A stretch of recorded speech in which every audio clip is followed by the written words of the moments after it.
ஆரம்பத்தில் அவர் நல்ல மாதிரி தான் போய் பாராளுமன்றத்தில் தமிழ் மக்களுக்காக கதைச்சு விடுதலை புலிகள் அது இது நானும் அதில் ஒரு ஆளுன்ற மாதிரியெல்லாம் கதைச்சு வந்தவர்.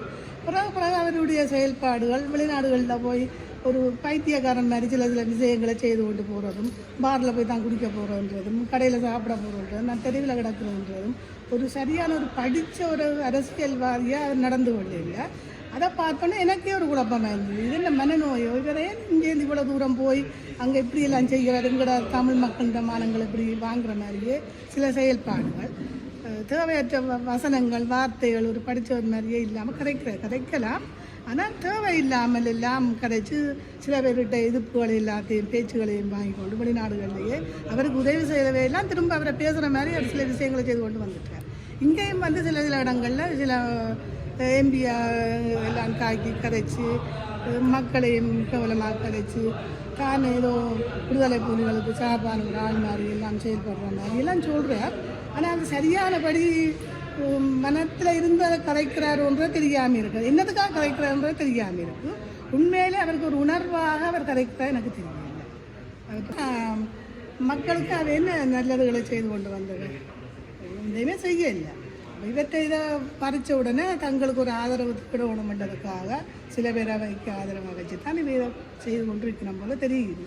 அதை மக்களுக்கு எதுவுமே செய்தால் தெரியலையே. சாணக்கியனோ மற்றவையோ சுமந்திரனோ என்ன செய்யறது ஒன்றுமே செய்ய இல்லை. ஒரு வார்த்தை கூட பாராளுமன்றத்தில் போய் தமிழ் மக்களுக்காகவோ எங்களுக்கு இழந்து போன ஒரு உரிமைக்காகவோ கதைச்சதாக தெரியலை. இப்போ இவன் இங்கே வன்னி கிளிநொச்சி மாவட்டத்தை பொறுத்தவரை இவையெல்லாம் எங்களுக்கு வந்துடமென்னு சொன்னால் நாங்கள் இங்கே இருந்து எதையுமே சாதிக்க முடியும். எங்களுக்கு அவைய வாரது விருப்பமே இல்லை, வரக்கூடாது. அது யாரென்று கூட எங்களுக்கு தெரியும்.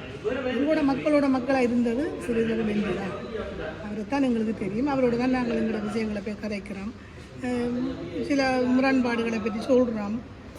அவர் தான் எங்களுக்காக உரிமையாக கதைக்கிறவரே தவிர மற்றும்படி சுமந்திரனோ சாணக்கியனோ அவர் மக்களுக்காக என்ன செய்து நம்ம இப்படி இருந்தனம்ன்றதை கூட நாங்கள் அறியலை. ஒரு காலத்தில் தந்த நாட்டிலேயோ தந்த கிராமத்திலையோ எங்கேயுமே அவர் செய்ததான் நான் அறியலை. அப்படிப்பட்டவை வந்து எங்கள் இடத்துல எதுவும் செய்ய போகணுமன்றதெல்லாம் சொல்லிடுறாங்க. இதெல்லாம் இங்கே வர வேண்டாம், தேவையில்லைங்க. செயல்பாடுகளை பார்க்க எங்களுக்கு சாதகமாக இருக்கிற மாதிரி ஒவ்வொரு இடங்களில் போய் ஒவ்வொருடையும் இருந்து சின்ன பிள்ளைகளோட பொம்பளைகளோட கிராமக்களோட நல்ல மட்டமாக பிளங்கி திரிகிறார். அப்போ பார்க்க எங்களுக்கு ஒரு சந்தோஷமாக இருக்குது. இருந்தாலும் எங்களுக்குரிய உரிமைகளை அதை கரீனம் இல்லை.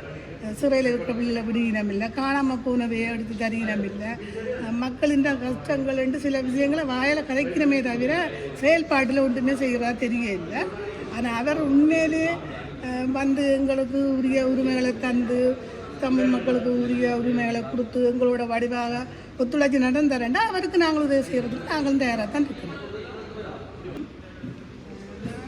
இங்கே சில விஷயங்களை பற்றி கதைக்க நினைக்கிறேன். என்னன்னு சொன்னால் எங்களோட நாட்டில் சில பிளவுகளால் நாங்கள் எந்த முன்னேற்றத்துக்கும் வர முடியாத ஒரு சூழ்நிலையில் தமிழ் மக்கள் கஷ்டத்தையும் துன்பத்தையும் வந்து வச்சு கொண்டிருக்கோம். எங்களோட கட்சிகளுக்குள்ளேயே நிறைய பிளவுகள் ஏற்பட்டு ஒவ்வொருத்தரும் தனித்தனியாக எல்லாரும் பிரிஞ்சு போய் இப்படி இருக்கிற சூழ்நிலையில் நாங்கள் வேதனையோடையும் கவலையோடையும் இருக்கிறோம். எல்லோரும் ஒன்று சேர்ந்து அது தமிழக கட்சியை கட்டி எழுப்பி எங்கள் தமிழ் மக்களுக்குரிய உரிமைகளை வென்றெடுத்து விட்டு போன உரிமைகளை நாங்கள் மீட்டெடுக்க வேணும். எங்கள் பிரபாகரன் இருந்த காலத்தில் நாங்கள் நிறைய கஷ்டத்தோடு சேர்ந்து நன்மைகளையும் அடைந்தினாங்கள். அவரால் எங்களுக்கு எங்களோட பிள்ளைகளை நாங்கள் போட்ட இடத்துல விட்டு இவ்வளோ எல்லாம் செய்து கடைசி நேரத்தில் வந்த அந்த துரோகிகளால் நாங்கள் எல்லாத்தையும் இழந்து போய் உறவுகளையும் இழந்து எங்களோட பிள்ளைகளை இழந்து எங்களோட உரிமைகளையும் இழந்து நாங்கள் இப்போ நிறைய கஷ்டத்தை அனுபவிச்சு கொண்டிருக்கோம். சாப்பிட்டாலும் நிம்மதியாக தூங்க முடியாது, நிம்மதியாக நடமாட முடியாது, பெண்களுக்கு எந்தவித ஒரு பாதுகாப்பும் இல்லை. இப்படியான சூழ்நிலையில் நாங்கள் எங்களோட நல்லது கெட்டது வெளியால் கதைக்க முடியாது, அப்படியே வாழ்ந்து கொண்டிருக்கோம். அதுக்காக இப்போ எங்களுக்கு சிறிதரன் அவர் வந்து எங்களுக்கு சில உரிமைகளை பாராளுமன்றத்திலையும் போய் கதைச்சு எங்களுக்கு தேவையான இதுகளை கதைச்சு கொண்டு வந்தவர். கேட்க நல்ல சந்தோஷமாக இருந்தது. அவரை பற்றி சில குறைகளை சொன்னாலும் கூட அதை நாங்கள் போய் நேரடியாகவே அவரோட கதைச்சு என்ன தம்பி இப்படி பிரச்சனைன்னு சொல்லியிருக்கலாம் அவர் எங்களுக்கு ஒரு பதிலை சொல்லக்கூடிய மாதிரி தான் இருக்கும். எங்களோட வீட்டில் எங்களோட குடும்பத்தில் உள்ளவர் மாதிரி நாங்கள் அவரோட போய் இந்த சரிவுகளையும் கதைப்போம், எங்களோட குற்றங்குறைகளை போய் சொல்லுவோம். எல்லாத்தையும் அவர் ஆமோதித்து எங்களை பாதுகாத்து தந்தவர். எங்களோட பிள்ளைகளையும் போராளிகளும் மாவீரரும் இப்படியே நிறைய இருக்குது.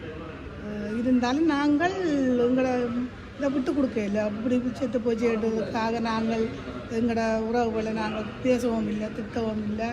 அவை இருந்தால் தான் நல்ல மண்டு நாங்கள் நினைக்கிற அளவுக்கு தான் எங்களோட வாழ்க்கை இப்போ போய்கொண்டு இருக்குது. இப்போ ஸ்ரீதரன் இவர் வந்து எங்களுக்கு சில உரிமைகளை கதைச்சு இங்கே ஒரு பிரச்சனை நடந்தாலும் அந்த இடத்துல போய் நின்று உரிமையோட கதைக்கிறார், பேசுகிறார், வாதாடுறார், பாராளுமன்றத்திலையும் போய் கதைக்கிறார். தொடர்ந்து அவர் இருந்தால் தான் எங்களோட நிலப்பாடுகள் எங்களுக்கு சரியாக அமையும் என்று சொல்லி நாங்கள் யோசிக்கிறோம். வேறு எவரும் வந்து எங்களோட கிளிநொச்சி மாவட்டத்தில் எங்களோட உரிமைகளை பற்றி கதைக்க மாட்டோம். அவைக்கு எதுவுமே தெரியாது. இந்த நாட்டில் எங்களோட இடத்துல நடந்த இந்த பிரச்சனையும் யாருக்குமே தெரியாது. மற்ற ஆட்களை பற்றி எங்களுக்கு யாரையுமே தெரியவும் மாட்டோம். யாரும் பாரதை நாங்கள் விரும்பவும் மாட்டோம். ஸ்ரீதரன் அவருக்கு தான் எங்களோட நாட்டில் நடந்த பிரச்சனைகள் முழுக்களும் தெரியும். மக்கள் இந்த கஷ்டங்கள் துன்பங்கள் எல்லாம் விளங்கும். அவரோட தான் நாங்கள் எதையுமே கதைக்கக்கூடிய மாதிரி இருக்கும். மற்ற எம்பிகள் ஏவிகளை பற்றி எங்களுக்கு தெரியாது. நாங்கள் எதையுமே கதைக்கக்கூடிய மாதிரியும் இல்லை. திரும்பவும் எங்களுக்கு ஸ்ரீதரன் எம்பி தான் வரணுன்றதை நாங்கள் விரும்புகிறோம். அவர் வந்தால் தான் நாங்கள் எங்களோட இடத்துல உள்ள உரிமைகளை நாங்கள் வென்றெடுக்க முடியும். அதுக்கு நீங்கள் விட்டு போன அரசியல்வாதிகள், அவரை விட்டு விலத்தி போன நீங்கள் எல்லாருமா உண்டு சேர்ந்து வந்து எங்களோட உரிமைகளை கட்டி எழுப்ப வேணுமென்றது எனக்கு ஒரு ஆசை. பொதுமக்களாக இருக்கிற எல்லோருக்கும் அதுதான் விருப்பம். இவரை விட இன்னும் ஒரு திறமைசாலி வருவாருன்றதை நாங்கள் நினைக்க இல்லை. எங்களோட நாட்டுக்கும் எங்களோட கிராமத்துக்கும் எங்களோட மக்களுக்கும் இவரை விட இன்னும் ஒரு திறமையாக வந்து எங்களுக்காக கதைப்பார், எங்களோட உரிமைகளுக்காக கதைப்பாருன்றதை நான் யாரையுமே நினைக்கிற அளவுக்கு இல்லை. என்னென்னு சொன்னால் இவரை விட யாருமே திறமையாக கதைக்க மாட்டேன் எங்களோட உரிமைகளுக்காக. இவர் தான் எங்களுக்கு தேவைன்றதை நான் நினைக்கிறேன். நான் மட்டுமில்லை, எங்களோட பொதுமக்கள் எல்லோருமே அதை தான் நினைக்கிறேன்.